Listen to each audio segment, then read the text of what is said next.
Assalamualaikum warahmatullahi wabarakatuh. Perkenalkan, nama saya Farah Alexal Sabila, NIM P07224218014 dari program studi D3 Kebidanan Samarinda. Di sini saya akan mempresentasikan seminar hasil saya yang berjudul Asuhan Kebidanan Komprehensif pada Ibu D di Klinik Kartika Jaya Samarinda tahun 2021. Jadi seminar hasil ini dibagi menjadi 6 bab. Bab 1 yaitu pendahuluan, bab 2 yaitu tinjauan pustaka, bab 3 metode laporan kasus, bab 4 tinjauan kasus, bab 5 pembahasan, dan bab 6 penutup. Bab 1 yaitu pendahuluan, latar belakang. Dari data WHO tahun 2016, AKI sebanyak 216 per 100.000 kelahiran hidup di dunia. Kemudian tercatat AKI sebanyak 164 per 100.000 kelahiran hidup di Asia Tenggara. Lalu kemudian ada AKI sebanyak 126 jiwa per 100.000 kelahiran hidup, dan AKB sebesar 51 per 1.000 kelahiran hidup di Indonesia. Kemudian dari data Puskesmas Temindung tahun 2019 terdapat AKB sebanyak 4 kasus dan AKI sebanyak 3 kasus. Kemudian dari data Dinas Kesehatan Kota Samarinda tahun 2019, AKI mencapai 108 per 100.000 kelahiran hidup dan AKB mencapai 67 per 15.715 kelahiran hidup. Kemudian dari Dinas Kesehatan Provinsi Kalimantan Timur tahun 2019, AKI berkisar rata-rata 50-70 per 100.000 kelahiran hidup dan AKB mencapai 5-10 per 1.000 kelahiran hidup. Lalu dari Klinik Kartika Jaya sendiri pada tahun 2020 tidak terdapat AKI dan tidak terdapat AKB. Kemudian rumusan masalah dan tujuan. Rumusan masalahnya yaitu bagaimana gambaran pelaksanaan asuhan kebidanan pada proses kehamilan, persalinan, nifas, neonatus, dan pelayanan kontrasepsi yang diberikan pada Ibu D. Dan tujuannya yaitu untuk memberikan asuhan kebidanan secara komprehensif melalui pendekatan manajemen kebidanan menurut Varney.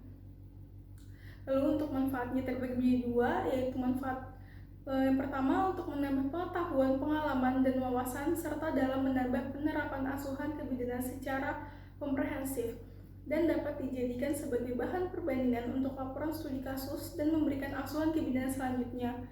Kemudian manfaat yang kedua yaitu ditujukan untuk penulis, lahan praktik, dan institusi kebidanan. Untuk ruangan KP sendiri yaitu ibu hamil trimester 1, persalinan, bayi baru lahir, nifas, neonatus, hingga KB. Untuk sistematika penulisannya dibagi menjadi 3 bagian, yaitu bagian awal, bagian inti, dan bagian akhir. Bab 2 yaitu tinjauan pustaka. Konsep dasar teori kehamilan. Kehamilan adalah proses fertilisasi atau penyatuan dari spermatozoa dan ovum dan dilanjutkan dengan proses implementasi. Kemudian untuk persalinan yaitu rangkaian proses yang berakhir dengan pengeluaran hasil konsepsi oleh ibu. Proses ini dimulai dengan adanya kontraksi dan diakhiri hingga persalinan plasenta. Lalu untuk bayi baru lahirnya sendiri yaitu bayi baru lahir normal adalah bayi yang lahir dengan umur kehamilan 37-42 minggu dengan berat badan lahir 250 gram sampai 4.000 gram. Untuk nifas sendiri yaitu adalah masa dari kelahiran plasenta hingga selaput janin dan kembalinya traktus reproduksi wanita pada kondisi tidak hamil. Untuk neonatus yaitu adalah organisme yang berada pada periode adaptasi kehidupan intrauterin. Dan untuk kontrasepsi sendiri yaitu menghindari atau mencegah terjadinya kehamilan sebagai akibat adanya pertemuan antara sel telur dan sel sperma. Untuk konsep dasar manajemennya menggunakan 7 langkah Varney, yaitu pengkajian dibagi menjadi data subjektif dan data objektif, lalu ada interpretasi data dasar, lalu ada identifikasi diagnosa atau masalah potensial, ada identifikasi kebutuhan segera, intervensi, implementasi, dan evaluasi. Masuk bab 3, metode laporan kasus, ada jenis karangan ilmiah, subjek kasus, lokasi dan waktu, kemudian ada teknik pengumpulan data dan analisis data, lalu ada instrumen, etika penelitian, keterbatasan, dan kerangka kerja. Masuk ke bab 4 yaitu tinjauan kasus. Di sini data ibu dan data suami. Nama ibu yaitu Ibu D, usia 34 tahun, agama Islam, suku Banjar, pendidikan SMA, dan pekerjaan ibu rumah tangga. Dan untuk data suami yaitu Tuan E usia 39 tahun, agama Islam, suku Jawa, pendidikan terakhir SMP, pekerjaan swasta, dan alamat di Jalan Kiai Haji Usman Ibrahim, Blok E nomor 29 RT 14. Untuk kunjungan ANC pertama dilakukan pada tanggal 8 Maret 2021. Ibu mengatakan tidak ada keluhan. Untuk haid terakhir ibu pada tanggal 30 bulan 5 tahun 2020 dan taksiran persalinan ibu pada tanggal 7 bulan 3 tahun 2021. Untuk TTV ibu semua normal, berat badan ibu 70 kg dan tinggi badan 152 cm. Untuk pemeriksaan fisik abdomen, TFU didapatkan 32 cm, lalu leopard 1 teraba bokong, leopard 2 pada bagian punggung kiri teraba punggung janin, kemudian leopard 3 teraba kepala, dan leopard 4 yaitu convergen. DJJ dapatkan hasil 138 kali per menit. Lalu untuk ekstremitas tidak odem pada bagian ekstremitas. Lalu dilakukan pemeriksaan hasil laboratorium yaitu hemoglobin, hasilnya 11,8 gram per DL, kemudian diagnosa ibu G3P2002, usia kehamilan 40 minggu 2 hari, janin tunggal hidup. Untuk kunjungan kehamilan kedua, ANC kedua dilakukan pada tanggal 15 Maret 2021. Keluhan ibu saat itu yaitu ibu mengeluh sakit pinggang dan sulit untuk tidur. Lalu untuk TTV ibu semua normal, hanya saja di sini tekanan ibu agak sedikit naik yaitu 130/90, berat badan ibu 71. Kemudian pada pemeriksaan fisik ibu didapatkan hasil TFU-nya 34 cm. Level 1 teraba bokong, level 2 teraba punggung di bagian kiri, kemudian level 3 teraba kepala, level 4 divergen. DJJ terdengar 145 kali per menit. Lalu untuk genitalia tidak ada keputihan, tidak ada varises, dan tidak odem. Untuk diagnosanya sendiri G3P2002, usia kehamilan 41 minggu 2 hari, janin tunggal hidup. Lalu untuk kelas 1 persalinan dilaksanakan pada tanggal 24 Maret tahun 2021. Keluhan ibu mengeluh perut kencang-kencang dan keluar lendir darah. Pada TV semuanya normal, pada PMV TFU didapatkan 34 cm, kemudian letak presentasi kepala DJJ 145 kali per menit, lalu di genitalia terdapat pengeluaran lendir darah. Dilakukan pemeriksaan khusus pada pukul 16, yaitu didapatkan HIS 3 kali dalam 10 menit dengan durasi 40-45 detik. Kemudian hasil VT-nya 10 cm, ketubannya masih utuh, lalu presentasi kepala, denominatornya ubun-ubun kecil, dan penurunan kepala masih di hot 1. Diagnosanya yaitu G3P2002, usia kehamilan 42 minggu 4 hari, infarto kelas 1 fase aktif. Untuk kala duanya yaitu ibu merasa ingin menerat bersamaan dengan adanya kontraksi dan merasa ingin BAB. Kemudian bayi lahir pukul 16.45, jenis kelamin perempuan, lama kala duanya yaitu 45 menit. Lalu kala 3, ibu mengatakan masih terasa mules pada bagian perut. Kemudian plasenta lahir lengkap pukul 16.50, tidak terdapat ruptur perineum grade 1, dan lama kala 3 kurang lebih 5 menit. Kemudian pada kala 4 dilakukan penjahitan pada perineum, lalu dilakukan observasi TTV, kemudian TFU 1 jari di bawah pusat, lalu kontraksinya keras, kandung kemih kosong, dan perdarahannya kurang lebih 350 cc. Untuk bayi baru lahirnya, lahir pada tanggal 24 Maret tahun 2021, jam 16.45 WITA. Menangis keras, bergerak aktif, dan Apgar skornya 8/9. Didapatkan hasil antropometri, berat badannya 3.700 gram, kemudian panjang badannya 52 cm, lingkar kepala 34 cm, lingkar dada 33 cm, lingkar perut 32 cm, dan lingkar lengan 11 cm. Kemudian pada pemeriksaan fisiknya normal, tidak ditemukan adanya kelainan. Diagnosanya yaitu neonatologus lebih bulan, sedang masa kehamilan 0 hari. Tetes mata dan injeksi Vitka juga telah diberikan. Lalu untuk kunjungan nifas pertama dan neonatus pertama, pada nifas pertama ibu mengatakan masih nyeri pada bekas janin lahirnya. Kemudian untuk berat badan ibu didapatkan hasil 62 kg dan TV ibu normal. Pada payudara terdapat pengeluaran ASI, kemudian pada abdomen TFU-nya 2 jari di bawah pusat, kemudian kontraksinya juga keras, dan DRA-nya 11 kali 5 cm. Untuk genitalianya terdapat pengeluaran lochia rubra.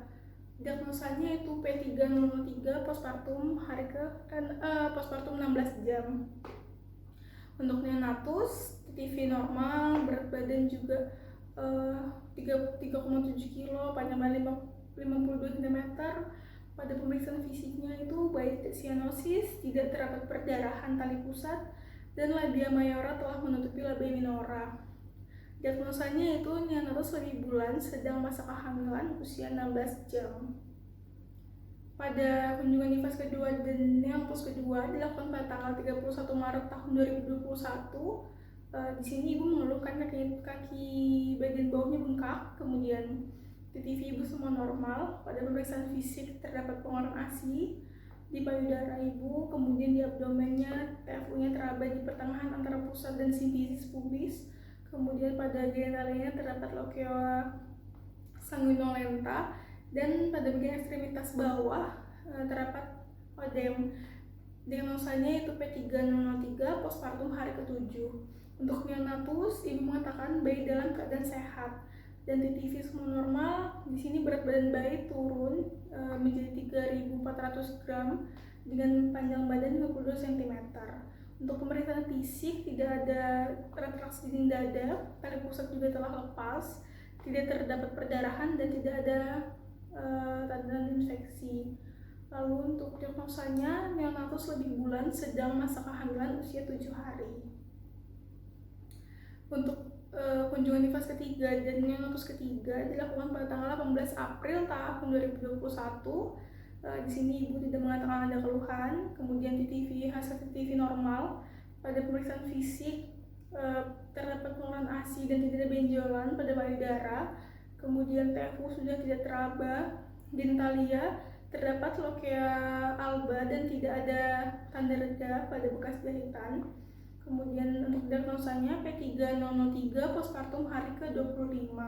Untuk neonatusnya sendiri, di sini ibu mengatakan bayi sudah tidak BAB kurang lebih selama 5 hari, dan dari hasil TTV semua normal, dan berat badan bayi juga telah naik menjadi 3.800 gram dengan panjang badan 53 cm. Pada pemeriksaan fisik tidak ada retraksi dinding dada dan tidak hipertimpani. Untuk diagnosanya neonatus lebih bulan, sedang masa kehamilan, usia 25 hari. Lalu pada kunjungan di fase keempat dilakukan pada tanggal 4 Mei tahun 2021. Ibu mengatakan tidak ada keluhan, TTV semua normal, berat badan ibu 60 kg. Kemudian pada pemeriksaan fisik terdapat pengeluaran ASI pada payudara, di abdomen sudah tidak terdapat TFU lagi. Kemudian pada genitalianya jahitannya sudah rapat, sudah kering, dan tidak ada tanda reda. Pada diagnosa yaitu P3003 postpartum hari ke-41. Untuk KB dilakukan pada tanggal 4 Mei tahun 2021. Hasil TTV ibu semua normal. Setelah diberikan pendidikan kesehatan mengenai macam-macam alat kontrasepsi, kelebihan dan keuntungan, kemudian efek samping, ibu memilih menggunakan suntik 3 bulan karena kan ibu tidak ingin proses menyusunya terganggu. Oke, kita masuk ke bab 5, yaitu pembahasan. Yang pertama ada antenatal care. Pada pelayanan antenatal care yang diberikan pada ibu D ini telah dilakukan sesuai standar pelayanan antenatal, yaitu minimal 10T. Lalu selama proses kehamilan ini juga berjalan dengan baik, walaupun pada saat beberapa kali pemeriksaan ibu ada memiliki keluhan yang wajar dimiliki keluhan oleh ibu hamil, dan keluhan itu juga dapat diatasi sedini mungkin.